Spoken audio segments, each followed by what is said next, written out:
जय माँ।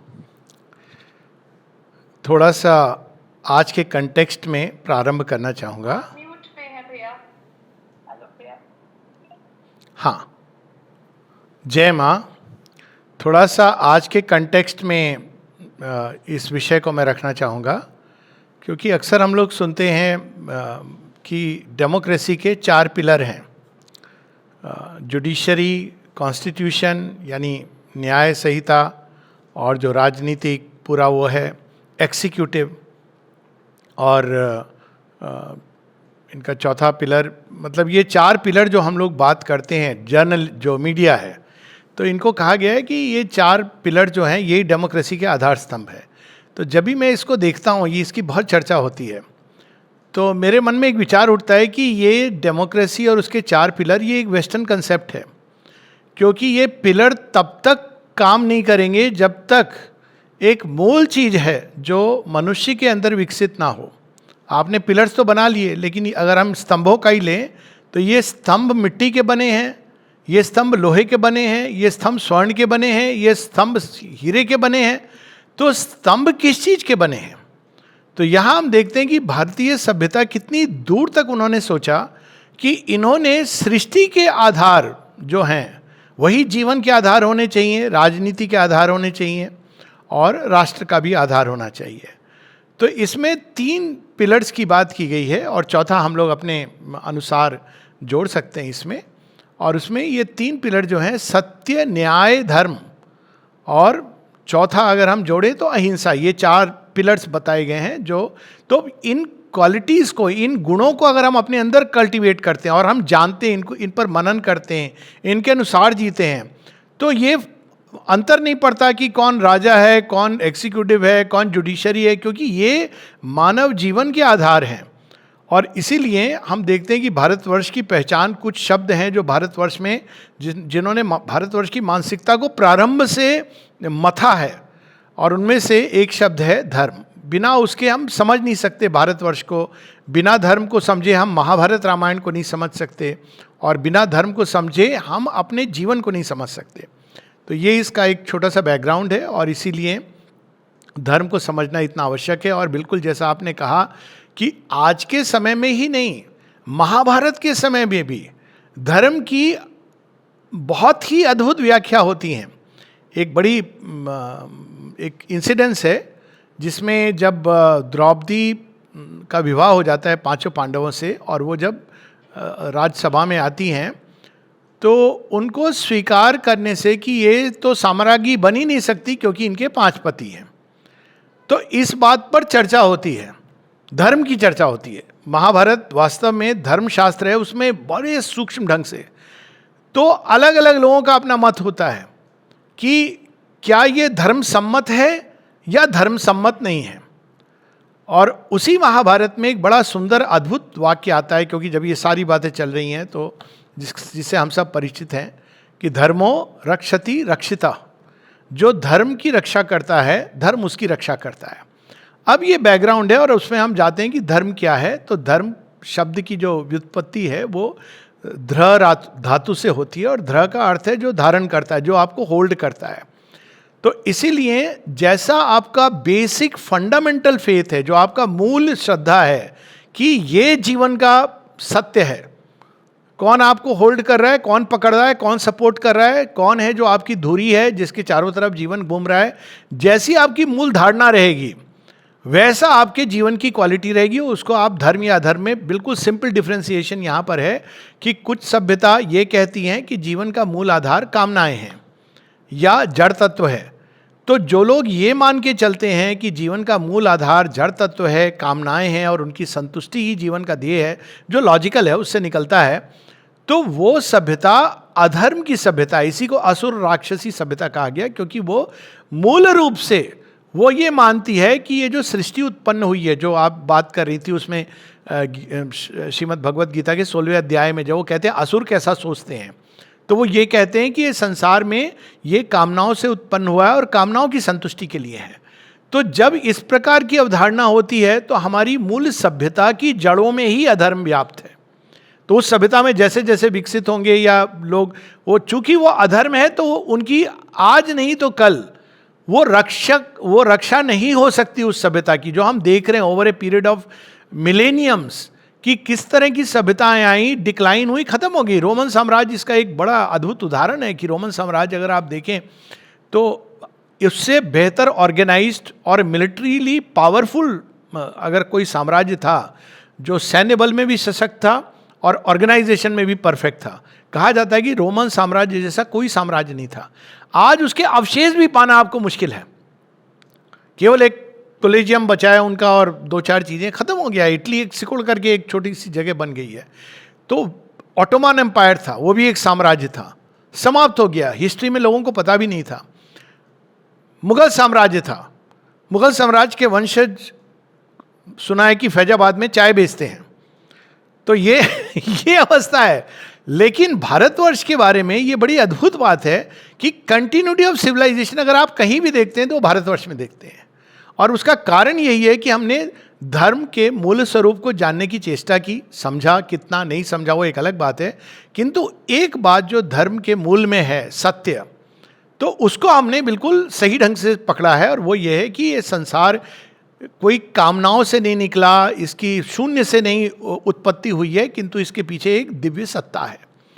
इस मूल सत्य को भारत बिल्कुल, दैट्स द स्टेबल बेसिस। और इसको कहानियों के माध्यम से, वेदों, उपनिषदों, मीमांसाओं के माध्यम से इसको जनमानस के अंदर ये उतरा हुआ है कि संसार के पीछे एक दिव्य सत्ता है, एक भगवान है। आप जैसे भी उसको समझें, माने ना माने, जाने वो, लेकिन एक संसार के पीछे भगवान है। ये एक मूल है भारत का। अब उसके साथ दूसरी चीज ये निकलती है कि संसार के पीछे ही भगवान नहीं है, कण कण में व्याप्त है। सृष्टि की उत्पत्ति स्रोत भी वो है और कण कण में व्याप्त है। तो अगर हम केवल इस मूल सत्य को पकड़ लें कि सृष्टि भगवान से निकली है और भगवान ही इसको चला रहे हैं, वो नेक्स्ट स्टेप आता है, लेकिन उसके कण कण में भगवान है, तो हमको अपने आप हमारे आचरण में पूरा क्या धर्म है अधर्म है ये जानने की जरूरत नहीं पड़ेगी। अब देखिए, घरों में हस्बैंड वाइफ के झगड़े होते हैं। अब मैं इसको प्रैग्मेटिक लेवल पे ले आता हूँ। तो अगर हम ये मान के चलें कि इसमें भी भगवान है, तो अब हम ये नहीं कि अब उसकी सूक्ष्मता में आएंगे कि क्या हम स्वीकार करेंगे जो चीज़ असत्य है, अधर्म है, लेकिन कम से कम मूल रूप से हमारे अंदर हिंसा का भाव, किसी को नुकसान पहुंचाने का भाव, घृणा का भाव, द्वेष का भाव नहीं आएगा, क्योंकि हम ये मान के चल रहे हैं कि उसके भी मूल तत्व में किसी को विनाश करने का भाव, ये भाव नहीं आएंगे, क्योंकि हम ये मान के चल रहे हैं कि उसके अंदर भी भगवान है। तो ये एक मूल है इस संस्कृति का, लेकिन ये हमारी सारी समस्याओं को, धर्म से जो उलझी हुई हैं, वो उसका हल नहीं करता। तो धर्म का एक रूप यह है कि वह जो सबको धारण करता है, the stable basis, the foundation, the core, वह धर्म है। दूसरा है कि जीवन में वो अपने आप को कैसे अभिव्यक्त करता है। तो हम इसको एक चक्के की तरह लें। कई बार इसके ऑल इंडिया मैगजीन में भी हम लोगों ने एक बनाया हुआ है व्हील, और इसको व्हील ऑफ धर्म भी कहते हैं, धर्म चक्र। तो ये क्या है? धर्म ही संसार को चला रहा है, यानी कोर में सत्य है और संसार को चला कौन रहा है? धर्म। यहाँ से आता है कि धर्म रक्षति रक्षिता, कि अगर आप धर्म की रक्षा करते हैं, धर्म के साथ खड़े होते हैं, तो धर्म आपके साथ खड़ा होता है। तो फिर किस धर्म की बात हो रही है? यहाँ पर हम सुनते हैं ये अद्भुत शब्द आता है, ईश धर्म सनातना। तो सनातन धर्म, यानी यहाँ किसी सीमित मान्यता, सीमित विश्वास, सीमित, अंग्रेजी का शब्द है रिलीजन, जिसका धर्म से कोई लेना देना नहीं है। सीमित रिलीजन, इंस्टीट्यूशनलाइजेशन रिलीजन, इससे इसका कोई लेना देना नहीं है। यानी ये वो एक सृष्टि के अंदर एक डिवाइन लॉ के रूप में कार्यरत है, यानी सृष्टि का एक विधान है, और वो विधान विधाता ने बनाया है। ये और रिलीजन्स भी कहते हैं, लेकिन उनकी समस्या क्या है कि उन्होंने उस विधान को एक set of dos and don'ts, moral, social, religious duty के तौर पर उन्होंने उसको फिक्स कर दिया। लेकिन धर्म ऐसे ऑपरेट ही नहीं करता है, क्योंकि धर्म वो है जो सृष्टि के चक्र को चला रहा है। तो ये जो चक्र है, ये एक जगह नहीं घूम रहा है, ये युग युगांतर से होता हुआ घूम रहा है। बच्चे के जन्म से लेकर, यानी गर्भाधान से लेकर के ये उसकी मृत्यु, मृत्यु के आगे, मृत्यु के बाद जो पुनर्जन्म होगा, उन सब में ये धर्म चक्र उसको ले जा रहा है। यानी उसको आप अगर फिक्स कर देंगे कि यही केवल धर्म है सृष्टि के अंदर, जो गति है उसके अंदर, तो आप इस तरह की कुछ बात कर रहे हैं कि चक्के को, काल के पहिए को, काल चक्र को हम रोक देते हैं, और जब हम ऐसा करते हैं तो वही हम धर्म की ग्लानि करते हैं। बड़ी अद्भुत बात है, श्री कृष्ण गीता में बताते हैं, यदा यदा ही धर्मस्य ग्लानि। तो धर्म की ग्लानि का क्या मतलब है? मतलब ये नहीं है कि लोग बाहर से क्या उनका आचरण है, नहीं है, वो सेकेंडरी चीज है, किंतु मूल चीज ये है कि उसी धर्म को जो एक समय वैलिड था, एक समय धर्म चक्र ने काल के गति में अपने को एक प्रकार से प्रकट किया था। एक उदाहरण हम लोग ले लेते हैं कि सारे संसार में अगर आप इंक्लूडिंग भारतवर्ष बहुत पीछे जाएंगे तो आप देखें कि नरबलि की प्रथा थी। नरबलि की प्रथा क्यों थी?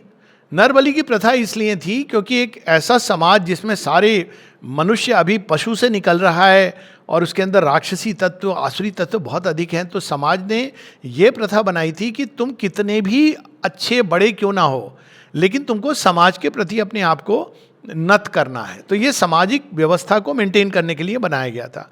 और इसीलिए आप देखें कि बलि किसकी दी जाती थी? जो सबसे सुदृढ़ और स्वस्थ होता था। ये एक बड़ा पैराडॉक्स है कि ये अंग भंग व्यक्ति की बलि नहीं दी जाती थी। अब लेकिन वो बहुत पीछे हम लोगों ने छोड़ दी, सबने, ज़्यादातर समाज ने, कुछ समाज अभी भी इसमें विश्वास करते हैं। तो वही जो एक समय, जो उस समय के अनुरूप समाज को व्यवस्थित रखने के लिए उचित था, वही अब अनुचित हो गया है। तो यानी धर्म को आप एकदम ब्लैक एंड वाइट में फिक्स नहीं कर सकते। इसको ये नहीं कह सकते कि सदैव एक तरह का काम वही धर्म है। और इसके कई उदाहरण आते हैं, जैसे फॉर एग्जाम्पल हम लोग जानते हैं कि मीराबाई पूछती हैं कि मेरे परिवार में तो सब शाक्त थे और मैं तो वैष्णव हूँ, मैं तो मांस मछली नहीं खा सकती हूँ, और ये तो मुझे कंपेल करते हैं कि नहीं तुम देवी की पूजा करो, लेकिन मैं तो कृष्ण जी में रमी हुई हूँ, तो क्या करना चाहिए? तो हम सब ने परिचित हैं, तुलसीदास जी लिखते हैं कि जाके प्रिय न राम वेदे, वो अपनी बात बताते हैं, जाके प्रिय न राम वेदे ही सो छड़ी सो तेजो यद्यपि परम सने ही। और फिर वो बताते हैं कि एग्जाम्पल देते हैं, बलि ने अपने गुरु का त्याग किया, राजा बलि ने, क्योंकि शुक्राचार्य जो उनको बता रहे थे वो उनको अपने हृदय में जो धर्म व्याप्त था उसके अनुरूप नहीं लगा। विभीषण ने अपने भाई को त्याजा और भरत ने अपनी माँ को त्याजा। तो अगर हम देखें कि धर्म केवल एक सोशल ड्यूटीज की बात है और एक सामाजिक नियम के अनुसार चलना है, तो इन सब ने तो अधर्म किया। तो निश्चित ही ये इतना सरल नहीं है जितना हम सोचते हैं कि ये सामाजिक ड्यूटीज़ हैं। माता जी से एक बार किसी ने पूछा कि जो भगवान की ओर मुड़ जाते हैं तो उनके परिवार का क्या? कई लोग ऐसे हैं जो परिवार को अपना त्याग करके आते हैं। भारतवर्ष में इसकी परंपरा रही है, कोई नई चीज़ तो है नहीं। तो माता जी कहती हैं कि duty toward the divine is the highest of all duties. तो if you come to the divine, यदि ये सबसे सर्वोच्च कर्तव्य है तुम्हारा, और यदि तुम वहां पर आ रहे हो तो बाकी सारी जो ड्यूटीज हैं वो गौण हो जाती हैं। यानी आप इसको एक हायरार्की के रूप में लें तो यहाँ धर्म का एक स्वरूप आता है कि आपकी स्टेज ऑफ इवोल्यूशन के अनुसार आपका धर्म होता है। यानी आपकी जो स्टेज ऑफ इवोल्यूशन है, इसकी कहानी भी बड़ी रोचक है कि एक साधारण व्यक्ति ने, उसके घर बार में समस्या चल रही थी धन की, तो उसने चोरी कर ली मंदिर से। तो उसने चोरी करके घर बना लिया और कोई समस्या नहीं हुई। तो जो पंडित था मंदिर में, उसकी वाइफ कहती तुम क्यों नहीं करती हो ऐसा? तो कहता है क्या बात कर रही हो, मैं तो पुजारी हूँ मंदिर का। कहते तुम्हारा तो ईजी एक्सेस है, और वो देखो उसने चोरी की है, उसको कुछ नहीं हुआ, भगवान तो बड़े दयालु हैं, कृपालु हैं, इत्यादि इत्यादि। अंत में उसका कहते ना दिमाग भ्रष्ट हो ही गया, बुद्धि। और उसने भी जाके उसने कहा इसने तो इतने चोरी किए थे गहने वहने, में तो एक आध छोटा मोटा कर लेता हूँ। तो उसने चुरा ली एक आधी हीरे की अंगूठी, लोग दान करते हैं खूब सारी पेटियों में। तो वो पकड़ा गया, और पकड़ा गया उसको कारावास हो गया। तो उसने कहा भगवान ये क्यों किया आपने? अब वहाँ पे देखिए भगवान दर्शन देते हैं, ऐसी कथा है, लेकिन इसके पीछे एक गूढ़ अर्थ है कि उसकी अवस्था और तुम्हारी अवस्था में बहुत अंतर है।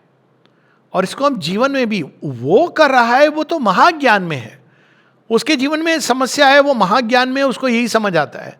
लेकिन तुम तो मेरे उपासक हो, तुम ऐसा कैसे कर सकते हो? तो तुम्हारे लिए जो न्याय और धर्म जुड़े हुए हैं, तो न्याय का जो विधान होगा वो कहीं अधिक कठोर होगा। देखिए भारतवर्ष में राजधर्म का क्या था, और ये अगर हम देखें कि जो हाईएस्ट लेवल है वहाँ पे बेंचमार्क दिया जाता था धर्म का, क्योंकि जीवन में जो श्रेष्ठ होता था, ये जो अभी बात हुई 16वें अध्याय की, और इसी चीज़ को हम देखते हैं कि अर्जुन प्रारंभ में ही श्रीमद् भगवद गीता में श्री कृष्ण कहते हैं अर्जुन को कि देख, तू जो करेगा उसका अनुसरण बाकी लोग करेंगे, तो तू अपने धर्म का निर्वाह कर। और उसका धर्म क्या है, वहाँ पे आती है एक तो स्टेज ऑफ इवोल्यूशन के अनुसार आपका धर्म बदलता है। अब इसको ऐसे भी हम देख लें कि कोई बच्चा है 4 साल का, 5 साल का, आजकल हम कहें एडोलेसेंस में भी है, एडोलेसेंस में कोई बच्चा गुस्सा हो गया, अपने मम्मी पापा को कुछ कह दिया कि आप तो बेकार हो, आप वल्चर्स हो, आप हमारे शत्रु हो, तो उसको ये नहीं माना जाता कि कैसा बच्चा है, ऐसा हम कहते हैं। अब यही चीज़ अगर 21-22 साल में कोई बच्चा करता है तो ये कहा जाता है कि ये किस तरह का बच्चा है, ये कितना अधर्म कर रहा है। तो ये स्टेज ऑफ इवोल्यूशन के अनुसार हमारा धर्म बदलता है। तो पहली चीज़ हमको ये समझनी है कि ये ब्लैक एंड वाइट में नहीं होता है धर्म, कि ये चीज़ हर किसी को इस तरह से करनी है। जहाँ हमने ये किया वहाँ धर्मस्य ग्लानि प्रारंभ हो गई। और यही हम देखते हैं कि समाज में जब ये बात होती है, द्रौपदी का जो संदर्भ था, Draupadi was a path breaker in many ways. तो उस Shri Krishna was a path breaker कई सेंस में। अगर उस समय हम देखें तो धर्म के नाम पर, उसका क्लासिक एग्जाम्पल ये भी है, सुभद्रा का जो विवाह करने वाले थे वो एक एलियंस के तहत करने वाले थे, कि जिससे कि एक यदुकुल और छेदी देश के, उनके साथ शिशुपाल, इनका एक अच्छा एलियंस हो। लेकिन श्री कृष्ण क्या करते हैं, वो अर्जुन और सुभद्रा दोनों का प्रेम होता है और दोनों का विवाह हो जाता है। नाउ इज इट राइट और इज इट रॉन्ग? आज के कंटेक्स्ट में अगर हम देखें तो ये देखिए, वो धर्म का मूल क्या यहाँ पर प्रकट होता है कि जो चीज़ हमको यूनिटी की ओर ले जा रही है, जो चीज़ हमको सत्य के प्रकटन की ओर ले जा रही है, जो चीज़ हमको हार्मनी की ओर ले जा रही है, जो हमारे हृदय के सत्य से निकली है, वो धर्म है। सुभद्रा और अर्जुन अर्जुन तो बाद में उनको पता चलता है, लेकिन सुभद्रा के हृदय में अर्जुन के प्रति एक अपार प्रेम है। दूसरा, सुभद्रा और अर्जुन का विवाह, ये एक प्रकार से इसने महाभारत का एक सेंस पूरा बदल दिया। क्यों बदल दिया? क्योंकि अगर यदुकुल और छेदी देश ये दोनों एलियंस में चले आते तो भविष्य में जो होने वाला था महाभारत, उसमें एक अलग समीकरण बनता। लेकिन इंटरेस्टिंग बात यह है कि जब एक्चुअल युद्ध होता है वास्तव में, तो छेदी देश की जो सेनाएं हैं वो पांडवों के साथ जाती हैं, और यदुकुल के भी कई जो वीर हैं जैसे सात्विकी इत्यादि, ये सब पांडवों के साथ खड़े होते हैं। नहीं तो पूरा एलियंस बदल जाता, क्योंकि सुभद्रा, तो आप देखिए वो श्री कृष्ण कितनी दूरदर्शिता से इस चीज़ को देख रहे हैं कि यह विवाह, कौन सा विवाह, पूरे इसको हमारे उस समय तो राष्ट्र तो उन्होंने एक तरह से स्थापित किया, सभ्यता को किधर ले जाएगा और कौन सी चीज़ उसको आगे की ओर ले जाएगी, कौन सी चीज़ को यूनिटी की ओर ले जाएगी। और उसको हम आज के परिप्रेक्ष्य में भी देख सकते हैं। आज के परिप्रेक्ष्य में अगर हम देखें, अभी टैरिफ वॉर इसकी बात चल रही है, तो क्या धर्म है? बिल्कुल ये धर्म है कि एक जो हेजेमोनी है डॉलर की, वो ख़त्म होनी चाहिए। और आप देखिए कि ये अपने आप प्रारंभ हो गया है, ये सारी जो समस्या हो रही है ब्रिक्स नेशन को लेकर के, क्योंकि इसमें क्या होता है कि पूरा एक संसार एक तरफ टिल्ट करता है। ये भी अधर्म है, क्योंकि धर्म कभी भी किसी एक चीज़ को सशक्त करेगा और बाकी चीज़ों को दबा करके, ये धर्म का स्वभाव नहीं है। वो उसमें अपने आप एक संतुलन है, समाज में संतुलन, व्यक्ति के अंदर संतुलन, ये सारी चीज़ें धर्म के अंदर अंतर्निहित है। तो हम देखते हैं कि आज के भी कंटेक्स्ट में एशिया की राइज को इम्पॉर्टेंट है, और किस तरह से सभी राष्ट्रों का एक नया समीकरण बनने वाला है। तो ये धर्म का चक्र चला रहा है, ये कोई व्यक्ति नहीं कर रहा है। वो ठीक है, इंस्ट्रूमेंट बन जाते हैं उसके महाभारत के समय की तरह। तो एक तो ये कि स्टेज ऑफ इवोल्यूशन के अनुसार ये बदलता है। दूसरा, हम सबके अंदर हमारी एक व्यक्तिगत जर्नी भी चलती है, और वो व्यक्तिगत जर्नी कई जन्मों से, पहले हम बिल्कुल देह चिन्ह में, फिर प्राण चिन्ह में, फिर हम मन के प्रति खोज, जो सावित्री में भी इसका पूरा उदाहरण है, और फिर हम अध्यात्म ज्ञान की ओर जाते हैं।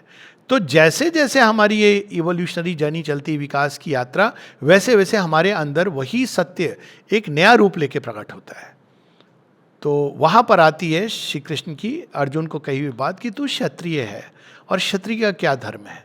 क्षत्रिय का धर्म है कि जो उसके अधीन हैं, जो लोग उसको लुकअप करते हैं, जो उसकी ओर देखते हैं कि ये हमारी रक्षा करेगा, क्षत्रिय का ये धर्म है कि उनकी रक्षा करना, चाहे उसके लिए उसको कुछ भी व्यक्तिगत नुकसान हानि क्यों ना पहुंचानी हो। और यही अगर हम देखें तो राजधर्म है। कोई राजा है, कोई प्राइम मिनिस्टर है आज के कंटेक्स्ट में, तो उसका धर्म क्या होना चाहिए कि उसके जो अपने लोग हैं जिन्होंने उसको वोट टू पावर किया है, वो उनके बारे में सोचे। ये बिल्कुल एक वैलिड चीज़ है। लेकिन ऑफ कोर्स जब वो सोच में वो बाकी सब चीज़ों को नष्ट कर देता है और केवल एक लालच से ड्रिवन हो रहा है, मोह से आसक्त हो रहा है, तो वहाँ पे वही धर्म अधर्म की ओर मुड़ जाता है। तो एक बड़ी थिन लाइन है। रावण ने भी अपनी प्रजा की बहुत अच्छी देखभाल की, बाली ने भी अपनी प्रजा की बहुत अच्छी देखभाल की, तो फिर वो राजधर्म से कहाँ विमुख हो गए? वहाँ विमुख हुए जब रावण ने अपने परिवार की तो, अपने लंका की तो देखभाल की, लेकिन कुबेर से धन चुरा करके की, कुबेर से चोरी की, देवताओं से चोरी की, और आर्यवर्त में भी आके दंडकारण्य इत्यादि में उसने पूरा अपना टेररिस्ट भेजे थे मतलब आज की बात है, वो टेररिस्ट आके यहाँ से भी यहाँ का सामान चुरा के ताड़का तक यहाँ तक चले गए थे। तो वो अधर्म हो जाता है। तो वही चीज़ हम देखते हैं कि बाली के साथ भी यही था। द्वेष में आकर के उसने स्वर्ग पर आक्रमण किया, स्वर्ग को अपने आधिपत्य में लिया। तो ये जो उसका अधर्म हुआ, जिसके कारण बाली इतना बड़ा, बाली तो अपने भैया सुग्रीव भैया के भ्राता थे, पर बलि, राजा बलि, महाबली के नाम से भी उनकी पूजा भी होती है। बहुत अच्छे राजा थे, कहा जाता है कि बहुत ही न्यायप्रिय राजा थे। लेकिन उनके अंदर स्वर्ग यानी देवताओं के प्रति एक क्षोभ था, उसका एक कारण था, पर उनके अंदर एक रिवेंज की भावना थी, जिसके कारण उन्होंने देवताओं को अपने अधीन बनाया। और शुक्राचार्य को ये बहुत अच्छा लग रहा था कि ये तो राक्षसी सभ्यता फैलेगी। तो वहाँ पर हम देखते हैं कि वही धर्म अधर्म में परिवर्तित हो जाता है। यही काम मुगल साम्राज्य ने किया। आप अपने साम्राज्य को संभालते, कोई समस्या नहीं है, लेकिन जो उन्होंने एक्सटेंड किया दूसरे साम्राज्यों को नष्ट करने के लिए, वहाँ अधर्म, उसका देखिए कितनी भयंकर रिकॉइल हुआ है कि आज वो सिमट करके रह गया है एक छोटे से एरिया में। यहाँ पर जनसंख्या की बात नहीं हो रही है, कितने मुसलमान कितने हिंदू हैं, लेकिन एक सिमट करके रह गया है। और उसमें भी उसको अब ये भान हो रहा है कि मेरा भंडार अब खत्म होने वाला है। आप यही चीज़ ब्रिटिश साम्राज्य के साथ देखिए, यही चीज़ नाजी जर्मनी के साथ देखिए। तो धर्म आपको आपकी अपनी सीमाओं में, तो वहीं क्षत्रिय धर्म में दो चीज़ें निकलेंगी। एक, जब कोई क्षत्रिय रक्षा करता है उनकी जो उसके अधीन है, जब वो न्याय संगत युद्ध लड़ता है तो वो धर्म है। और जब वो अन्याय का साथ देता है, कर्ण के बारे में तो यही असली चीज़ है ना, कि वो होगा जितना भी अच्छा वॉरियर हो, लेकिन वो जानता था कि ये अन्याय है और अन्याय के साथ खड़ा था, तो बाकी सारी क्वालिटी कैंसिल हो जाती हैं। जो अन्याय का साथ दे रहा है, खासकर जानबूझकर अन्याय का साथ देता है। तो महाभारत में वो कथा होती है कि जब एक्सचेंज हो रहा है, कि युद्ध प्रारंभ होने के पहले युधिष्ठिर कहते हैं जिसको साइड बदलना है बदल ले। तब देखिए कितनी इंटरेस्टिंग कहानी है कि युयुत्सु कौरवों का साइड छोड़ के पांडवों की तरफ जाता है। अब ये भी बड़ी इंटरेस्टिंग चीज़ है। लोग पूछते हैं कि तुमने ये क्यों बदला, क्योंकि तुम तो इनके भाई हो, तुम्हारा तो धर्म ये होना चाहिए कि भाइयों के साथ खड़े रहो, तुम इस परिवार के हिस्से हो, तुम्हारे साथ व्यक्तिगत रूप में कोई किसी ने कुछ नहीं किया है, तो तुम क्यों जा रहे हो उस तरफ। तो युयुत्सु का जो उत्तर है बड़ा सुंदर है। कहते हैं कृष्ण पांडवों के साथ खड़े हैं तो धर्म भी पांडवों के साथ खड़ा है, और जहां धर्म है वहीं विजय है। ही नोज दिस कि धर्म उनके साथ खड़ा है। क्यों? जहां भगवान खड़े हैं, that was his, of course उसका अपना विजन है। तो यानी इसको, धर्म को हम कभी भी एक राइट और रॉन्ग, जिसको क्रिश्चियनिटी में किया गया, अगेन मॉरल राइट और रॉन्ग, उसके कारण आर्टिफिशियल कन्फ्लिक्ट्स, आजकल कई बार वो लोग कहते हैं कन्फ्लिक्ट एंड कन्फ्लिक्ट रिजोल्यूशन, ये प्रॉब्लम इसलिए आती क्योंकि हमने जीवन को दो पार्टों में बांट दिया, लेकिन धर्म इस तरह से था ही नहीं। तो हमें कैसे पता चले कि हमें क्या करना चाहिए नहीं करना चाहिए। अब तो कोई बताने वाला भी नहीं है कि तुम क्षत्रिय हो, तुम्हारे अंदर ब्राह्मणत्व है कि नहीं है। तो पहली चीज़ हमको ये, अगर हम ध्यान में रखें कि कोई भी चीज़ स्थायी नहीं है सिवाय भगवान के, तो आज मेरे हृदय में एक सुंदर भाव और सत्य भाव उठा है, तो उसको मुझे रिस्पेक्ट करना है, क्योंकि वो भगवान की, ईश्वर की प्रेरणा है। इसीलिए स्वभाव और स्वधर्म, श्री कृष्ण गीता में बताते हैं कि स्वभाव के माध्यम से डिवाइन मदर परा प्रकृति जीव को पुश करती है। लेकिन अब आपको पता होना है कि आप इच्छाओं से बंध रहे हो या आपके हृदय की गहराई में एक भाव उठ रहा है। ये बहुत ही सूक्ष्म है, इसीलिए कई बार उस लाइन को जानना बड़ा मुश्किल होता है। लेकिन यदि वो उठ रहा है तो आप उसको रिस्पेक्ट करते हो, आप उसके अनुसार चलते हो। लेकिन यदि आप सोचते हो कि ये परमानेंट है तो वो गलत है, क्योंकि धर्म अनफोल्ड कर रहा है काल की गति को। तो वही श्री अरविंद से किसी ने पूछा कि ये सारे जो स्पिरिचुअल लोग हैं, बुद्ध का उदाहरण दिया और श्री अरविंद का स्वयं उदाहरण दिया, देखिए कैसे कैसे डिसाइपल हैं, तो शादी क्यों करते हैं अगर उनको अपनी पत्नी को छोड़ करके जाना था। हालांकि श्री अरविंद पर यह बात सटीक नहीं बैठती है, पर फिर भी क्योंकि हमारा ये है ना कि ड्यूटी इत्यादि कर्तव्यम कर्म को भी लेते हैं लोग गीता से, तो श्री अरविंद प्रारंभ में ही ऐसे जोंदा गीता में स्पष्ट कर देते हैं कि dharma is nothing to do with human duty and social duty etcetera. तो अब जब ये पूछा गया श्री अरविंद से, तो श्री अरविंद ने बड़ा सुंदर उत्तर दिया। कहते हैं why not, very simple, when they married they were in ignorance, when knowledge came then they followed that truth. तो अब देखिए इसमें कितनी सुंदर बात है। धर्म को आप कहीं पर किसी स्थान पर फिक्स नहीं कर सकते हैं। इसीलिए जो गीता में प्रारंभ होता है संवेता युत्सव माम एक वो व्हाट इज इट, धर्म क्षेत्रे कुरुक्षेत्रे माम केव पांडवश्च, ये जो है कि ये दोनों जो इकट्ठे हुए हैं मेरे और उसके, लेकिन क्या कहते हैं वो, धर्म क्षेत्रे कुरुक्षेत्रे, the field of action and the field of dharma. तो उसको श्री अरविंद लिखते हैं the field of evolving dharma. तो ये धर्म एक ऐसी चीज है जो आप किसी भी समय किसी भी अवस्था में फिक्स नहीं कर सकते हैं। ये आपको आपके हृदय, यही धर्म का स्थान है। इसीलिए मैंने जो बात की थी कॉन्स्टिट्यूशन और उसके पिलर से प्रारंभ की थी, ये फॉल्सहुड है, ये पूरा नैरेटिव ही फॉल्सहुड है। एक जगह माताजी कहती हैं, उनका एक वाक्य है भारतवर्ष के बारे में, क्योंकि वास्तव में सतयुग क्या होगा, सतयुग वो होगा जब हर एक व्यक्ति, ये वो एक डिवाइन अनार्की की भी बात की है उन्होंने, और संसार जाएगा उस तरफ। तो कहते हैं कि जब हर व्यक्ति अपने हृदय के अंदर जो धर्म व्याप्त है उसको जान करके उसके अनुसार जीवन जिएगा, उसको किसी बाहरी नियम की जरूरत नहीं है। बाहरी नियम क्यों आवश्यक होते हैं, क्योंकि आप हृदय के अंदर जो आपके धर्म का स्थान है उसको नहीं जानते हैं। तो उस क्रूड अवस्था में बाहरी नियम जरूरी है। लेकिन जैसे जैसे आप इवॉल्व होते हैं, ये लॉजिकल भी है। जैसे कोई व्यक्ति, प्रबुद्ध व्यक्ति की पहचान क्या होती है, उसको ये, अगर वो इस डर से कोई चीज कर रहा है कि अगर मैं नहीं करूंगा तो मुझे दंड मिलेगा। इसलिए कई बार मैं कहता हूं कि लोग कहते हैं ना सिंगापुर में इतनी हो, मैंने कहा वो तरीका नहीं है, क्योंकि आप दंड के डर से, अमेरिका में भी सब जगह वेस्टर्न कंट्रीज में, तो वो डर से जब आप कोई चीज करते हो तो वो आपने अच्छी चीज भी की है, लेकिन उसका अंदर का जो मोटिव है वो डर है, वो हट जाएगा तो आप वो सब करोगे। तो वो धर्म का वो रूप नहीं है, वो चीज़ नहीं कि कृत्य कर रहे हो। श्री अरविंद एक जगह बहुत सुंदर ढंग से कहते हैं कि मनुष्य केवल बाहर के एक्शन देखते हैं। ये वेस्टर्न मॉडल है मॉरलिटी का।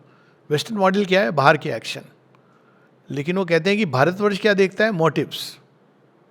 तो धर्म आपके मोटिव्स को टच करता है। इसीलिए योग में जो पहली चीज है कि become conscious of your inner motives. आप कोई कर्म कर रहे हो, किस ध्येय से कर रहे हो सकता है बाहर से बहुत अच्छा लग रहा हो। डॉक्टर ही है, एक डॉक्टर है जो बहुत अच्छा डॉक्टर है, बहुत उसने पढ़ाई की है, लेकिन उसका ध्येय मरीज की पॉकेट पर है और अपने पर्स पर है। होता है, ऐसे डॉक्टर होते हैं जो वास्तव में उनका ध्येय पैसे कमाना होता है। तो हम ये नहीं कह सकते कि हर एक डॉक्टर एक नोबेल काम कर रहा है, नोबेल प्रोफेशन में है। प्रोफेशन नोबेल होगा, लेकिन कृत्य उसका आसुरिक है। चाहे बाहर से वो लोगों को ट्रीट कर रहा है और लोग अच्छे हो रहे हैं और लोग कह रहे हैं बहुत बड़ा डॉक्टर है, नामी गिरामी डॉक्टर है, लेकिन वास्तव में अगर हम देखें तो उसके मोटिव जो हैं डार्क मोटिव्स हैं, अधर्म को ही प्रश्रय दे रहा है। लेकिन वहीं एक दूसरा डॉक्टर है जो लोगों को इसलिए नहीं कर रहा है कि मुझे धन मिलेगा, वो तो सक्सेस आएगी, मनी आएगा, जो भी आएगा, लेकिन वो वास्तव में सेवा के भाव से, करुणा के भाव से कर रहा है। तो मोटिव चेंज हो गए। तो जो वेस्टर्न आउटलुक है वो इन दोनों में भेद नहीं करेगा। आप कभी भी देखिए वेस्टर्न डिस्कोर्स में ये नहीं आता है। Medical doctor is a medical doctor, he has seen so many patients, seen so many cases, he has publish so many report. केवल और केवल इसी बात की चर्चा होती है। डॉक्टर को इसी चीज से मान दिया जाता है कि उसने कितने मरीज देखे, कितने उसने पेपर सबमिट किए। और इसकी तो बड़ी मेरे पास फनी स्टोरीज हैं। मैं एक्चुअली एक कार्डियोलॉजिस्ट को जानता हूँ, मेरे मित्र भी थे, मित्र मतलब साथ में काम करते थे, कि मरीज को अगर हार्ट अटैक हो जाए, कार्डियक अरेस्ट, तो वो उस समय उसका ईसीजी डॉक्यूमेंट करने में व्यस्त रहता था। रियल चीज बता रहा हूँ, क्योंकि उसका जो ध्यान था पेपर पब्लिश करने पर था। अब आपने ऐसे 100 पेपर पब्लिश कर दिए, क्या माना जाएगा? वेस्टर्न वर्ल्ड में आप बहुत बड़े डॉक्टर हो। भारतवर्ष में क्या माना जाता है? भारतवर्ष में देखिए कैसे था। अब ऐसे मॉडल नहीं मिलते हैं। वो पुस्तक भी पढ़ी थी, एक डॉक्टर ऐसा भी। वहाँ पर यह माना जाता है कि आपने जो अपनी विद्या अर्जित करी, ये नहीं कि आपने एमडी किया, डीएम किया, लेकिन उसको आपने किस तरह से उपयोग में लाए, आपने किस भाव से किया, तो उसको माना जाता है कि he is a great doctor. लोग बाद में भी कहते हैं कि अरे वो डॉक्टर साहब बहुत अच्छे थे। आप मरीज इस चीज़ को पहचानते हैं, लेकिन जो समाज है उसको वैसे नहीं देखता है। समाज देखता है बहुत बड़ा डॉक्टर यानी बहुत बड़ा, कितना उसने धन कमाया और कितना उसने पेपर पब्लिश किए। तो यहाँ पर हम देखते हैं कि धर्म और अधर्म की व्याख्या सूक्ष्म क्यों होती है? क्योंकि वो आपके कर्मों पर नहीं, आपके मोटिव्स के ऊपर डिपेंड करती है। और वो मोटिव्स केवल आपके हृदय में आपको मालूम है या भगवान को मालूम है।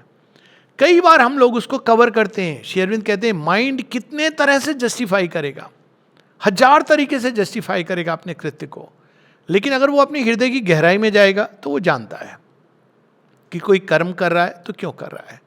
और ये हम सब जानते हैं कि कोई प्रशंसा कर रहा है तो क्यों कर रहा है, घृणा कर रहा है वो तो स्पष्ट है, प्रशंसा कर रहा है, लेकिन उसके पीछे उसकी मंशा क्या है।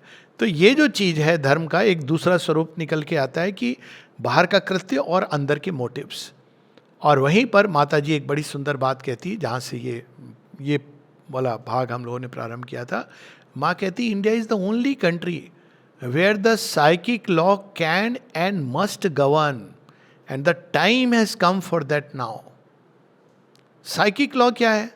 ये किसी किताब में लिखी हुई चीज़ नहीं है, क्योंकि साइकिक की लॉ क्या होती है, उसके अंदर केवल 3 क्राइटेरिया या एक क्राइटेरिया, चैत्य सत्ता किस धर्म का पालन करती है, किस तरह से हमारे अंदर जो सोल है वो किस तरह से कोई कर्म का चुनाव करती है। तो उसके एक सेट ऑफ क्राइटेरिया हैं। जब वो भगवान को नहीं जानती है तब वो चुनाव करती है सत्यम, शिवम, सुंदरम, ट्रूथ, गुड एंड ब्यूटी। वो सत्य की तरफ से जाएगी। अब यहाँ सत्य को हमको, सत्य इज नॉट बाहर का आपने लिखा मेरा पट्टा है, ये मेरा घर है, ये सत्य नहीं है। सत्य संपूर्णता में, समग्रता में, उसमें एक ये चीज़ आती है कि अगर कोई सच बोल के हम किसी का अहित कर रहे हैं तो क्या हमको वो सच बोलना चाहिए? और यदि किसी सच से या किसी सच साइलेंट रह करके किसी का हित हो रहा है, यहां ये नहीं कहा जा रहा है कि आप झूठ बोलो, ये नहीं कहा जा रहा है कि you have to tell a lie, you have to just remain silent, क्योंकि वो सच किसी के लिए बहुत पीड़ा का कारण बन सकता है।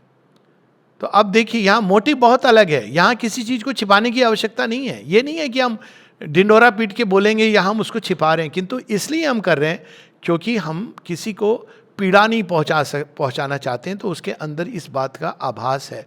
तो मोटिव भगवान देखते हैं, मनुष्य केवल कृत्य देखता है तो बाहर से। तो ये हो गया सत्य वाला पार्ट। तो ट्रूथ को अपनी समग्रता में देखा जाता है, केवल इसमें नहीं देखा जाता है कि इसने सच बोला, झूठ बोला। और इसका तो उदाहरण बहुत सारे हैं हमारे शास्त्रों में कि अगर मान लीजिए आपके घर में कोई व्यक्ति टेररिस्ट से बचता हुआ छुप गया पहलगांव में, और कोई टेररिस्ट पूछे कि कोई है तुम्हारे घर में, तो आपको क्या कहना चाहिए? बड़ा ऑब्वियस आंसर है, शुड यू से हाँ मेरे घर में वो एक सैनिक छिपा हुआ है, मार दो उसको? नहीं कहना चाहिए। अगर आवश्यकता पड़े तो वहाँ अगर वो फोर्स करके पूछ रहा है तो आप यह भी कह सकते हो कि नहीं है। और इसका सबसे उत्तम उदाहरण स्वयं श्री कृष्ण है। कई बार लोग कहते हैं कि श्री कृष्ण ने ऐसा क्यों किया, वैसा क्यों किया। अब श्री कृष्ण के तो कई उदाहरण हैं, इस पर हमारी बात भी हो चुकी है। पर श्री राम का एक उदाहरण है, और श्री अरविंद के एक एफोरिज्म में वो कैप्चर्ड है. उनकी एक एफोरिज्म है, राम किल्ड वाली, who shall say whether he did right or wrong, but this we know that he acted divinely. आपको कहीं ना कहीं पता है कि जो किया उन्होंने सही किया. और इस चीज को एक जगह अन्यत्र दिलीप कुमार रॉय को जो पत्र लिखते हैं उसमें वो रिवील करते हैं कि it was Rama's business to remove the brute beast वाली आउट ऑफ द वे. वहां वो ये नहीं कि मुझे लोग कैसी पूजा करेंगे, अरे मैं तो अहिंसा में रहा, इन्होंने तो वाली के सामने अपने कहा नहीं मैं तो तुमसे गदा युद्ध कर लड़ूंगा. बिल्कुल नहीं. ये उनका कर्तव्य था, उनका धर्म था कि वो पूरे दंडकारण्य को सुरक्षित करें, किष्किंधा को सुरक्षित करें. वो संभव ही नहीं था. और हम देखते हैं रामायण में भी जगह जगह पर जब विभीषण बताते हैं कि वो देखिए हम लोगों ने कितना डिस्टॉर्ट कर दिया है. कैसे कहते हैं कि घर का भेदी लंका डाहे, विभीषण का नाम बदनाम कर दे, पर विभीषण ने धर्म का पालन किया. और स्वयं श्री राम उनको ये नहीं कहते देखो देखो विभीषण ये बात मत बताओ, ये बोलना सही नहीं है क्योंकि ये तो जो बोल रहा है ना तेरे भाई का डेथ हो जाएगी. ऐसा थोड़ी कहते हैं. श्री राम सुनते हैं और उस पर एक्ट करते हैं और रावण का वध होता है. क्या ये धर्म है या अधर्म है? ये पूरा धर्म है, क्योंकि यहां धर्म सत्य की एक समग्रता को देख रहे हैं. उस समय ये समग्र सत्य को अगर हम देखें तो it was important. Shri Krishna के समय सत्य की समग्रता में ये इंपॉर्टेंट था. तो चैत्य सत्ता सत्य को देखती है और सत्य केवल एक बिट्स एंड पार्ट्स में नहीं है, उसकी संपूर्णता में देखा जाता है. दूसरा है गुड. उस क्राइटेरिया में भी हम देखते हैं गुड यानी जो मेरा फायदा नहीं है, गुड का लाभ फायदे से नहीं, जो चीज आपका उत्थान करती है वो आपका गुड है. अब यहां हम देखते हैं कि जब कर्ण का वध होता है तो श्री कृष्ण ने क्या किया. देखिए कितनी सुंदर बात है. कर्ण को तो जाना ही था, जिसको श्री कृष्ण ने निर्णय ले लिया है जाने का वो तो जाएगा, कैसे भी जाएगा, कहीं ना कहीं जाएगा. तो श्री कृष्ण ने उसको एक अवसर देते हैं कितना सुंदर, कि वो मृत्यु के बाद भी लोग कहते नहीं देखो था बड़ा वॉरियर था, क्योंकि पहिया फंस गया, भूल गया, एक सिंपैथाइज करते हैं क्योंकि उसके अंदर एक गुडनेस थी कहीं ना कहीं. तो उसके लिए इससे उत्तम मृत्यु कोई नहीं हो सकती थी कि अर्जुन के हाथों दिव्य अस्त्र का एक ही समय अर्जुन उपयोग करते हैं, अंजलि अस्त्र, वो है कर्ण की मृत्यु के समय. श्री कृष्ण कहते हैं ये इसका अधिकारी है, लेकिन वो धरती पर है. देखा जाए तो क्षत्रिय धर्म तो नहीं है कि आप उसके हाथ, वो भूल गया अपनी विद्या, आप क्यों बाण चला रहे हैं. तो यहां पर धर्म सत्य काम को, गुड काम को व्यापक रूप. अब कर्ण को उसके दुष्कृत्य से मुक्ति मिलती है. वो इतने दिन खड़ा रहा on the wrong side of the destiny और उसको एक नोबल डेथ फिर भी देकर के उसको मुक्त कर दिया, उन्हें उद्धार हो गया. नहीं तो इमेजिन कि वो अंत तक शील्ड की तरह खड़ा रहता. तो एक प्रकार से उसकी रक्षा की श्री कृष्ण ने. तो यहां हम देखते हैं कि सत्य के साथ गुड क्या, जो हमारा उत्थान करे वह गुड है. पतन क्या, जो हमारी अवनति की ओर ले जाए वो पतन है. यहाँ पर माता जी का एक बड़ा सुंदर है. जब माता जी कहती हैं, से किसी ने पूछा कि कैसे हमें पता चले कि क्या उचित है अनुचित है इत्यादि, तो माँ कहती हैं इसी में है कि जो सबसे अच्छी चीज़ है वो ये देखनी है कि तुम्हारे अंदर जो भी कर्म की प्रेरणा आ रही है वो उसकी ओरिजिन क्या है. The best thing to do is to distinguish in oneself the origin of all one's movements. Movement की बात नहीं कर रही है, ओरिजिन की बात कर रही है, मोटिव की. Those that come from the light of truth and those that come from the old inertia and falsehood. और जस्टिफिकेशंस मनुष्य कैसे कैसे देता है. कुछ लोग हैं जो आश्रम के कंटेक्स्ट में बता रहा हूं, जो बाहर इसलिए नहीं जाते हैं क्योंकि वो घबराते हैं, चैलेंज ऑफ लाइफ, लेकिन जस्टिफिकेशन बड़ा सुंदर है, हम नहीं जाते. तो ये एक, आप बाहर से कितना भी कर लो, आपका जो इनर मोटिव है, ओरिजिन क्या है उसका, वहां पे जाना होता है. And those that old inertia, यानी जिस पैटर्न पे हमारा जीवन चल रहा है, जिस मिथ्यात्व के आधार पर हम जीवन जी रहे हैं, मैं और मेरा, यही मिथ्यात्व है. हम उससे हटना नहीं चाहते हैं, उसको जस्टिफाई कर देते हैं कि भाई बच्चों का तो कर्तव्य है माता पिता की सेवा करें, जस्टिफाई हो गया। क्यों? इनर्शिया, ओल्ड पैटर्न, फॉल्सहुड, इसी को मिथ्यात्व। In order to accept the first and to refuse और रिजेक्ट द अदर्स, तो पहले तो हमको डिस्टिंग्विश करना है ओरिजिन क्या है। अब देखिए पिता की कोई सेवा कर रहा है, क्यों? उसकी उसके उनके विल पर नजर है कि पिता ने मेरे नाम से कितने पैसे रखे हैं। यही तो कहानी है ना किंग लियर वाली, उसकी सबसे छोटी बेटी कॉर्डेलिया वो कहती है कि तुम मुझे कितना प्यार करती, कहते जितना नमक से करती हो। बाप को बहुत गुस्सा आता है, ये लड़की है, और उसको सबसे वो नकारी दृष्टि से देखता है, और अंत में यही उसकी सेवा करती है, क्योंकि उसका उनके धन से प्रेम नहीं था, वो सच में प्रेम करती थी। पूरी कहानी है शेक्सपियर की इतनी सुंदर। With practice one learns to distinguish more and more clearly, but one can establish as a general rule that all that tends towards disharmony, disorder and inertia comes from the falsehood, and all that favors union, harmony, order and consciousness comes from the truth. और माँ कहती ये केवल एक hint है, this is only hint, nothing more about how to take the first steps on the path. अब देखिए माता जी ने कहा था कि पाकिस्तान को ले लेना चाहिए हम लोगों को, तो ऐसा क्यों कहा? युद्ध होगा, विभीषिका होगी। अब देखिए डिवीजन के कारण हर तरह से भारतवर्ष ब्लीड कर रहा है, तो वो जो कृत्य था कि नहीं हम नहीं लेंगे, हमारे यहां तो अहिंसा का देश है। अब देखिए उसका क्या ये कारण खैर नहीं था, उसमें हम नहीं जाएंगे, लेकिन उस कृत्य का परिणाम क्या हुआ? हार्मनी यूनिटी नहीं हुई, और डिसहार्मनी और डिसयूनिटी। यहां तक कि भारतवर्ष के जो मुसलमान हैं, मैं ये नहीं कह रहा हूं सब, कई हैं, अभी भी वो पाकिस्तान की जय जय के नारे लगाते हैं। क्यों? क्योंकि पाकिस्तान है। अब देखिए ये डिसऑर्डर और डिसयूनिटी, अब यहां हम देखते हैं कि कुरुक्षेत्र अगर उस समय नहीं लड़ते कि नहीं नहीं ले लेने दो, जो अर्जुन कह रहा था, तो क्या होता? क्या ऑर्डर और हार्मनी होती? बिल्कुल नहीं होती। जो अधर्म के साथ खड़े थे वो निश्चित रूप से कंटिन्यू करते अपने डिसऑर्डर को।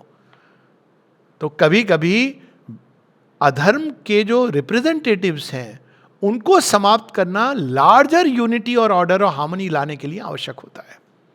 तो किसी भी चीज को आप धर्म में एब्सोल्यूट गुड नहीं कह सकते, लेकिन एक काल की गति में गुड क्या है? वह जो हमको आगे की ओर ले जाए। अब उसमें हम देख लें ऐसे रिलीजन्स हैं आजकल जो काल को पीछे ढकेल रहे हैं, जो स्टक हैं आज से 1400 साल पहले, 1500 साल पहले, 2000 वर्ष पहले। दे हैव टू गो, और काल की गति उनको तोड़ देगी, क्योंकि वो धर्म के उस समय जो भी उनके लिए उचित था, अगर वो अपने अंदर रिफॉर्म नहीं लाते हैं। हिंदू धर्म में भी यही है, बहुत सारी चीज़ें जो हमको अपने अंदर, लेकिन हिंदू धर्म में क्योंकि विकास का विधान है इसलिए चीज़ों को बदलने का विधान है। कई ऐसी प्रथाएं जो एक समय हम लोगों ने अपनी आँख के सामने देखी हैं, चाहे वो पहनावा हो, रीति रिवाज हो, जो बदलनी चाहिए, जो एक समय उचित थी, एक देश काल के परिप्रेक्ष्य में थी, अब उनका औचित्य नहीं है। जैसे करवा चौथ का व्रत है, वो राजस्थान में लोग रखते थे, हरियाणा में लगते थे, क्योंकि वो आक्रांता आते थे, तो वो पति के लिए जितनी भी अपनी गुडविल हो, सब कुछ हो, really they were in danger. Southern states में क्यों नहीं है करवा चौथ? ईस्टर्न स्टेट्स में क्यों नहीं है? वो हिंदू नहीं है क्या? बिल्कुल है। लेकिन अब आप जब करते हो कि कुंवर जी और उनके, it's anachronistic, you don't need. So अब कई ऐसी चीज़ें थी जो एक समय उपयुक्त थी। शायद फास्टिंग का भी ऐसी रहा होगा, क्योंकि उस समय खान पान सही रेगुलेट करते थे आप अपने स्वास्थ्य को।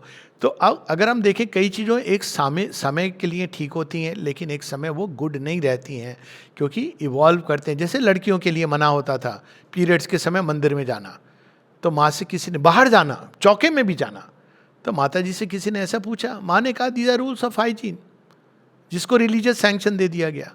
अब आज के समय में जब पैडमैन जैसी मूवी आ गई है, आप लड़कियों को बोलोगे कि नहीं मंदिर में मत जाओ, यहाँ नहीं जाओ, तो ये तो आप वास्तव में आप धर्म को नहीं समझा आपने उसको एक बाहरी रीति रिवाज, किचन स्पिरिचुअलिटी बना दी कि नहीं आप किसी भी अवस्था में, being vegetarian is very good, पर वेजिटेरियनिज्म को धर्म से जोड़ देना ये तो मूर्खता जैसी बात हुई। तो यहाँ पर हम देखते हैं कि धर्म का एक अलग गुड। अब अल्कोहल और स्मोकिंग क्यों हार्मफुल है? क्योंकि वो वास्तव में आपको अवनति की ओर ले जाते हैं। किसी पार्टी में आप देखिए कि जब जहाँ लोग शराब वगैरह पी रहे हों, वहाँ का एटमॉस्फेयर कैसा हो जाता है धीरे धीरे। तो वहाँ पर क्या हो रहा है, वहाँ अधर्म की चेतना व्याप्त है। तो इस तरह से अगर हम देखें तो हर चीज का हमको उत्तर मिल जाएगा, what will lead to good.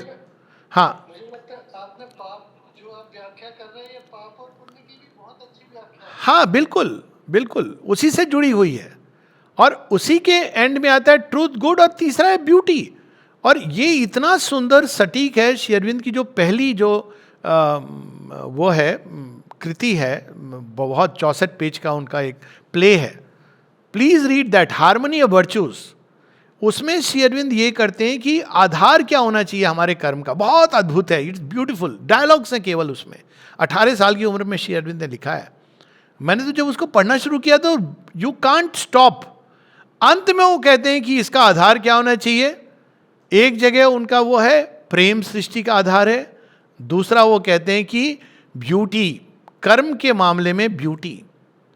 आप देखिए कि कई बार हम लोग क्रोध करना, वाणी में असंयम होना, कृत्यों में असंयम करना, ड्रैग करना, आप चीज़ों को भी आप कैसे रखते हो, उठा के आप कैजुअली रख सकते हो, कुर्सी घसीटना, आप हर जगह धर्म है, हर चीज का धर्म है। एनिमल्स के साथ आप डील करते हो, वो भी धर्म हो सकता है या अधर्म हो सकता है, क्योंकि ब्यूटी, सौंदर्य का बोध धर्म में, वो साइकिक जो है वो सौंदर्य बोध हर चीज में ढूंढता है। हर चीज के अंदर आप उसको सुंदर बना सकते हो। आपको किसी को मना भी करना है, अपने अमृतदा की बात है ना कि वो एक आदमी रोज बैठ जाता था आके कंप्लेन करता हुआ, मैनेजर थे वो आश्रम के, ओनली मैनेजर, माँ ने कहा there can be no other manager after Amrit. तो एक दिन, अब वो रोज रोज आए, अब इनको समझ नहीं आया क्या करें, तो एक दिन जैसे ही वो उन्होंने देखा वो आ रहा है, वो उठ के जाने लगे। तो उन्होंने कहा कहाँ जा रहे हो, बोले मैं जा रहा हूँ। कब आएंगे? तो अमृतदास स्वीटली कहते हैं जब तुम चले जाओगे तब मैं आ जाऊंगा। उन्होंने ये नहीं कहा रोज रोज आ जाते हो, ये कंप्लेंट, कोई लेक्चर नहीं सुना, कहा जब तुम चले जाओगे तो मैं आ जाऊंगा। अब इतने स्वीटली उन्होंने सौंदर्य बोध। और ये तीन जब हम अज्ञान में जीते हैं तो चैत्य के अंदर फिर भी इनकी प्यास होती है, उसको स्पॉन्टेनियस अप्रिशिएट करता है, हार्मनी की तरफ जो चीज ले जाती हैं, जिसमें सौंदर्य का बोध है, जिसमें किसी को हानि ना पहुंचे, मेरे कृत्य ऐसे ना हो जो किसी को कॉन्शियसली पीड़ा दें, तो वहाँ से ये सब अहिंसा की बात आती है। अहिंसा एक आंतरिक अवस्था है। जैसी बात हुई कि कर्ण का वध हिंसा नहीं है, करुणा है। इवन दुर्योधन का वध, किस पाप कृत्य में वो अपना पूरा जीवन उसने, और उसने कहा था, उसकी प्रार्थना यही थी कि मैं जानता हूँ धर्म क्या है लेकिन मेरी निवृत्ति नहीं है, अधर्म क्या है ये भी जानता हूँ लेकिन धर्म क्या है मैं जानता हूँ लेकिन मेरी प्रवृत्ति नहीं है, और अधर्म क्या है ये भी मैं जानता हूँ लेकिन मेरी निवृत्ति नहीं है। तो भगवान ने कहा मैं दे देता हूँ तुझे निवृत्ति। तो ये देखिए, ये बाहरी कृत्य नहीं है, अंदर में अहिंसा एक आंतरिक भाव है। और फिर इन तीनों के परे क्या है, और वहाँ से हम लोग वी विल स्टॉप। इन तीनों के परे वो है कि जब ईश्वर का कमांड है, क्योंकि धर्म का मूल is the divine will in creation. इसीलिए हम देखते हैं कि यज्ञवल्क्य की प्रार्थना है। अगर मानसिक नियम किसी भी समाज के कोड होते तो यज्ञवल्क्य ऐसा क्यों कहते, हिरण्मयेन पात्रेण सत्यस्यापि हितं मुखम तत्त्वं पूषण्य पावरणो सत्य धर्माय दृष्टये। O son, remove your golden lid so that I can see the law of truth. अब देखिए यहाँ श्री अरविंद बताते हैं कि विधान कहाँ से बना है, सुपर माइंड से, उसको कहते हैं रियल आइडिया। तो हर चीज के अंदर रियल आइडिया, जैसे वृक्ष, उसके अंदर जो बीज है उसका एक ऋतु है, ऋत वर्ड से भी आता है ये धर्म, तो उसका एक विधान है, प्रोसेस है। आप उसमें यदि विघ्न डाल रहे हो, जैसे कई लोग कीटनाशक दवाई या ऑर्गेनिक वो नहीं जो आजकल ऑर्गेनिक के नाम से होता है, लेकिन एक वो होता है ना आप वर्मी कल्चर करके, तो दिस इज बेटर, क्योंकि आप जो कर रहे हो उससे हार्म कर रहे हो। उसी प्रकार से आप देखिए कि मनुष्य को क्यों मदर श्री अरबिंदो इसके बहुत फेवर में नहीं थे, वायलेंट सर्जरीज, वायलेंट मेडिसिन, क्योंकि वो शरीर के ऊपर एक प्रकार का आघात है, और शरीर के अंदर जो नेचुरल कैपेसिटीज है हीलिंग की वो हर ली जाती हैं। यही चीज़ उन्होंने वैक्सीनेशन के बारे में बताई। तो हर चीज़ का अपना एक रित, यानी उसका एक अनफोल्डिंग में सत्य का विधान है, वृक्ष का विधान है, पशु पक्षी का, आपको वो विधान के अनुसार, इसीलिए किसी भी पशु को वास्तव में पिंजड़े में रखना या घर में रख लेना ये बहुत अच्छी चीज़ नहीं है। और अगर आप रखते हैं तो आप उसके पशुओचित उसका ध्यान रखें। माँ ने, लोग कहते हैं ना बिल्ली कुत्ते, बट मदर ने किसी को ऐसे नहीं रखा था पेट बना करके। हालांकि वो सारी सृष्टि के पशु पक्षी गिलहरी कौवे सब उनके पास आ जाते थे, लेकिन उन्होंने किसी को ऐसे नहीं रखा, क्योंकि वो आपके इवोल्यूशन का जो विधान है उसमें आप इंटरफियर कर रहे हो। तो धर्म का ये बहुत व्यापक रूप है जहाँ पर आप देखते हैं कि वो हर चीज़ के अंदर व्याप्त है, हर चीज़ का अपना एक विधान है। आप उसको, जैसे सर्कस, अच्छा है आजकल सर्कस बंद हो गया है, आप एक बंदर को वहाँ जाकर के साइकिल नहीं चलवा सकते हो, इट्स नॉट करेक्ट। शेर को आप हंटर के मामले, दैट्स नॉट धर्म, क्योंकि उसका अपना विधान है स्वच्छंद। कोई चिड़िया है उसका विधान है उड़ना। तो सत्य धर्माय दृष्टये, द लॉ ऑफ ट्रूथ, जो रियल आइडिया उसके अंदर जो डिटर्मिनेंट है पावर सृष्टि की, वो अंदर से, वो किताब नहीं लिखी है, वो हर जड़ तत्व के अंदर है। इसीलिए माने कहा फिशन एनर्जी आसुरिक है, फ्यूशन एनर्जी माने कहा दैविक है। अब क्यों कहा उन्होंने? आप जब एटम को स्प्लिट करते हो तो इसके परिणाम होते हैं पूरी सृष्टि के ऊपर। माँ उसको महसूस करती थी, कहती है कि दैट स्मेल, जब चाइना ने कहीं परीक्षण किया था। अब वो अलग बात है कि असुरों के पास जो अस्त्र है आपके पास, लेकिन फ्यूजन एनर्जी जिस पर रशिया ने प्रयोग किया था, फ्यूजन एनर्जी से आप किसी चीज़ को तोड़ नहीं रहे हो, उससे एनर्जी, वो भी उसके भी बम बनते हैं, सब कुछ बनते हैं और बड़े पावरफुल होते हैं। तो हर जगह हम इसको अप्लाई कर सकते हैं। और लास्ट जो है, जो जिसकी बात कई जगहों पर हुई है, और वो हम लोग देखते हैं कि पूरा जीवन ही वैसे तो धर्म है, लेकिन सबसे उत्तम धर्म क्या है? सबसे उत्तम धर्म है हर चीज़ में, पॉलिटिक्स का अपना धर्म है। अब पॉलिटिक्स में धर्म ये नहीं है कि आप बिल्कुल हर चीज़, उसमें डिप्लोमेसी का अपना धर्म है। अब पॉलिटिक्स में आप रूखे सूखे जो आपके मन में आया कह दोगे। हो सकता है आपके मन में कोई बात है पर आप उसको कहते नहीं हो। ये नहीं कि आप झूठ कर रहे हो, लेकिन आप राष्ट्र हित में उसको नहीं कहते हो, क्योंकि वो अधर्म हो जाता है। तो यहाँ पर बड़ी सुंदर चीज़ है, the highest and greatest dharma is this, whatever work we do to consecrate that to the feet of the divine, to perform it as yajna और holy sacrifice, and to accept it with an equal heart as something done by the his own nature. उन्होंने ही किया, तुम्हार कर्मो तुम्ही करो माँ, लोके बोले कौरियामी, और आपने भगवान को नैवेद्य के रूप में कर्म अर्पित किया, ये आपका रियल धर्म है। और उसमें सारे कृत्य आ जाते हैं। और अब जब हम इस तरह से चलते हैं तो हम धर्म के परे, जो उसका मूल है सत्य, वहाँ पहुँच जाते हैं। जो धर्म की, जो धर्म ले जा रहा है हर चीज़ को, उसी मूल की ओर ले जा रहा है। और उसके बारे में अंत में कहते हैं, यानी हमको किसी भी कर्म में इसको वो प्लीज करेगा, उसको प्लीज करेगा, ये नहीं देखना है, भगवान को क्या प्लीज करेगा। यही ना मीराबाई की बात कि मैं तो सांवरे के रंग राची, मुझे नहीं कौन खुश होगा नहीं होगा ये मैं नहीं देख रही हूँ, कृष्ण किससे खुश होंगे वो कर रही हूँ। तो इसमें अंत में जो आती है वो ये आती है कि धर्म आपको कहाँ ले जाता है। धर्म वो है जो आपको ईश्वर के चरणों में ले जाता है, वही सदगति है। मन मना भव मद भक्ता मद्याजी माँ नमस्कुरु, माँ में वैश्यसी सत्यम ते प्रति जानेनी, प्रियोसी में सर्वधर्मान परित्यज्या मामेकम शरणम रजा, अहम त्वाम सर्व पापेभ्यो मोक्षयिष्यामि मा शुचा। Become my minded, my lover and adorer, a sacrificer to me, bow thyself to me thou shalt come. This is my pledge and promise to thee. For dear art thou to me, abandon all dharmas and take refuge in me alone. I will deliver thee from all sin and evil, do not grieve. जब हम भगवान के चरणों में पहुंच जाते हैं तो हमारा केवल एक ही धर्म रहता है, उनकी सेवा, उनसे प्रेम, उन्हीं के ज्ञान को संसार में विस्तार में ले जाना, और सारे धर्म हमारे वहाँ समाप्त हो जाते हैं। जय माँ। मनोज भाई। थैंक यू भैया, ग्रैटिट्यूड एंड आभार। आपने इतने सरल एंड सुंदर शब्दों में इसको व्याख्या किया। कुछ की पॉइंट्स जो मैं दोहराना चाहूंगी जो आपने कहे कि भारतीय सभ्यता जिसके 4 पिलर्स हैं, सत्य, न्याय, धर्म एंड अहिंसा। और धर्म क्या है? धारण करना है उसको, धर्म को। और सारा जीवन ही धर्म का क्षेत्र है। ये इतनी सुंदर लाइन है, मुझे लगता है कि इस पे अगर हम काम करें तो शायद बहुत कुछ बदल सकते हैं। धर्म को धारण करने से सिर्फ हमारे ही एक्सपेंशन नहीं है, हमारे पर्सनालिटी का भी, सिटी का भी और कंट्री का भी। ये आपने बहुत ही सुंदर शब्दों में बताया। धर्म जहाँ है वही विजय है। स्वभाव और स्वधर्म को समझना है। द फील्ड ऑफ इवॉल्विंग धर्म। और धर्म आपके मोटिव को टच करता है। तो जो आपने एग्जाम्पल दिया डॉक्टर का, बहुत ही मेरे को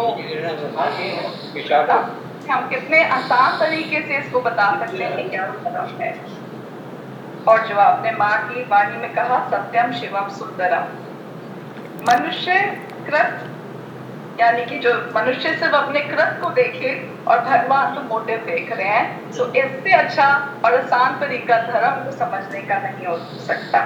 और जो आपने राम का एग्जाम्पल दिया, बाली को मारने का, अद्भुत। माता जी की वो आपने कहा कि वो कहती हैं कि तुम्हारे अंदर कर्म की जो प्रेरणा है वो कहाँ से आ रही है, उसको हमें ध्यान रखना है। वो एक्चुअली हमारा धर्म है। तो आपने जो सीधे सुंदर शब्दों में कहा, बहुत ही मन को कहना चाहिए कि मेरी हिंदी बहुत ही खराब है। मेरे से अच्छी है। पर बहुत ही सुंदर वार्ता थी। और अब मैं सभी से एक बार पहले आपको मैं फिर से धन्यवाद करूंगी। धन्यवाद और मैं माँ। माँ से प्रार्थना करूंगी, माँ, श्री माँ और प्रभु से, कि आपके द्वारा वो हमारे को बार बार ऐसे ही हमारे जीवन में प्रकाश फैलाते रहें और हम नई नई चीजों को सीखते रहें। और अब मैं बाकी सबसे अनुरोध करूंगी कि जिनके भी प्रश्न है वो कृपया अपने प्रश्न आलोक भाई के सामने रखें। Thank you.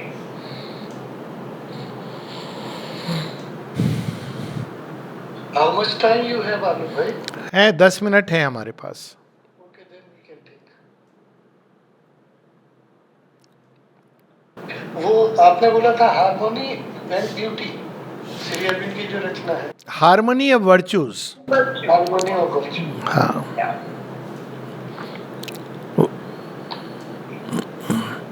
अर्ली राइटिंग्स में है, तो उसमें अर्ली कल्चरल राइटिंग्स वॉल्यूम 1 में मिलेगी।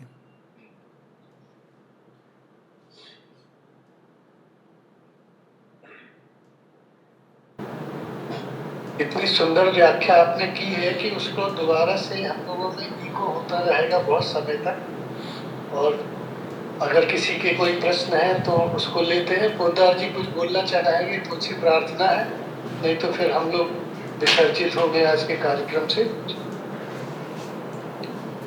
नहीं, मुझे क्या बोलना है, मुझे तो मनन करना है। इतना जो सुंदर और गुड जो बातें सुनी है, बचपन याद आ जाता है कई बातों को सुन के। संस्कार की बात है। विद्यार्थी जीवन में संस्कृत में उनको बताया गया कि संस्कृत में हर शब्द अपने आप को समझा देगा। जैसे वध है, वध का मतलब बोलना है, तो चूंकि बोला गया, लिखा नहीं गया, इसलिए उसको वेद कहा गया। इसी तरह और बताया, इसी तरह धर्म के लिए कहा, यो धार्यते सो धर्म है, जो फाउंडेशन प्रोवाइड करता है, जो धारण करके रखता है, वही धर्म है। गुनगुन को लाना तो नहीं है, उसकी जड़ है, और जड़ न हो तो वृक्ष गिर जाएगा। इसलिए दत्तात्रेय ने वृक्ष को गुनगुन को लाना तो नहीं है। गुरु माना। जैसे जैसे बड़ा होता जाता है वैसे वैसे उसकी जड़ें नीचे जाती रहती है और मजबूत होती है। उससे जैसे जैसे उसके फल लगते हैं उसकी डालियां झुकने लगती हैं। तो हर एक चीज का धर्म जो है वो वही है जिससे कि फंडामेंटल उसकी नींव बनी रहे, भक्ति जिसके ऊपर धारण करके रखे रहे। आज रोज देखते हैं इतने भवन बनते हैं बड़े बड़े, 100 फ्लोर के भवन बन रहे हैं विश्व में, तो उतनी उसकी ज़्यादा नीचे जड़ नींव लगाना बहुत आवश्यक है। अगर नहीं लगेगी तो वो गिर जाए। तो अगर इतना आदमी मन में लगा दे कि मेरे को जो धारण करता है वही मेरे लिए धर्म है, तो काफी। आपने लोग जी ने सत्य के बारे में बताया कि सत्य बोलना चाहिए नहीं। मेरे पिताजी बोला करते हैं सबको बड़ी प्रिय थी दो लाइनें, सत्यम वद प्रियम वद न अप्रिय सत्यम वद। बस बोलो, प्रिय बोलो, जो अप्रिय है वो सत्य मत बोलो, चुप रहो। तो इस तरह बहुत सारी बातें अरुण जी ने कहे, उनमें से 10% भी अगर समाज आए जीवन में तो पर्याप्त है मेरी समझता। बहुत बहुत धन्यवाद, नमस्कार। धन्यवाद, धन्यवाद विजय जी। यहाँ की वार्ता तो सदैव की भांति बहुत ही अच्छी रही। एक बात कहना चाहता हूँ कि चारू दीदी ने संचालन बहुत अच्छा किया। एक बात है भैया कि धर्म सीमित करता है और अध्यात्म उन्नत करता है, तो कुछ बताइए। क्या धर्म क्या करता है? सीमित करता है, हाँ, और अध्यात्म उन्नत करता है। नहीं, धर्म वो रिलीजन सेंस में जब लेते हैं, धर्म तो हमको सीमित से असीम की ओर ले जाता है, यानी धर्म का कार्य ही यही है। वो रिलीजन के सेंस में धर्म सीमित करता है, लेकिन वो तो हम लोगों का वो रिलीजन रिचुअल, उसको तो मतलब दैट इज़ नॉट धर्म। वो तो वेस्टर्न वर्ल्ड ने हमारे लिए डिफाइन किया, जैसे उन्होंने कॉन्स्टिट्यूशन एंड 4 पिलर डिफाइन कर दिए, हम उसको फॉलो कर रहे हैं। तो धर्म तो आपको मुक्ति की ओर ले जाता है। इसीलिए जो 4 पुरुषार्थ हैं उसमें धर्म को आधार मान के, जो अर्थ और काम ये दोनों में, लेकिन धर्म को आधार मान के, फाउंडेशन मान के जब जीवन जीते हैं तो मोक्ष उसका एक नेचुरल रिजल्ट होता है। तो इसीलिए वो धर्म आधार मान के अगर हम जीवन जिएंगे जिसमें अर्थ और काम भी हैं, तो then it takes us towards freedom. धर्म का काम ही यही है कि वो हमको फ्रीडम की ओर ले जाता है। लेकिन वो जो आप कह रहे हैं वो रिलीजन का जो कंसेप्ट है, तो वो तो नेचुरली वो तो एक कंसेप्ट खत्म हो रहा है, वो सारे संसार में वो चीज़ खत्म हो रही है और it can not continue for long. और आपने पाप और पुण्य की जो व्याख्या जो बताई है, जैसे आपने बोला कि वो जो उत्थान की ओर ले जाता है। हाँ बिल्कुल बिल्कुल, वो जो उत्थान की, बिल्कुल बिल्कुल बिल्कुल, इससे हमारी चेतना उन्नति होती है। हाँ, शास्त्र में या प्रवचन करने वाले उसको पाप कहे या कुछ कहे, लेकिन बिल्कुल बिल्कुल, हाँ वो करने योग्य है। बिल्कुल। उस सब कुछ जिसके करने से हमारी चेतना नीचे गिरे, उन्नति की ओर जाए, वो पाप है। और जो आपको अपने अंदर के सत्य से जोड़ता है, दैट्स वेरी इंपॉर्टेंट, तो वो पुण्य है। बिल्कुल, एब्सोल्युटली। तो वंडरफुल, बहुत अच्छे से बताया। ठीक है भैया, थैंक यू। समय है, आपने इतना दिया। थैंक यू मनोज भाई, आनंद है ये तो। जादू जी कंक्लूड कीजिए। आप यहाँ पे मैं सभी का धन्यवाद करते हुए आलोक भैया का और विजय पोदार जी का और सभी आदरणीय जनों का धन्यवाद करते हुए मैं यहाँ पे सावित्री की 2 लाइन्स कहना चाहूंगी। We are the sons of God and must be even as He. His human portion, we must grow divine. Our life is a paradox with God taught. Thank you, thank you. जय माँ, जय माँ।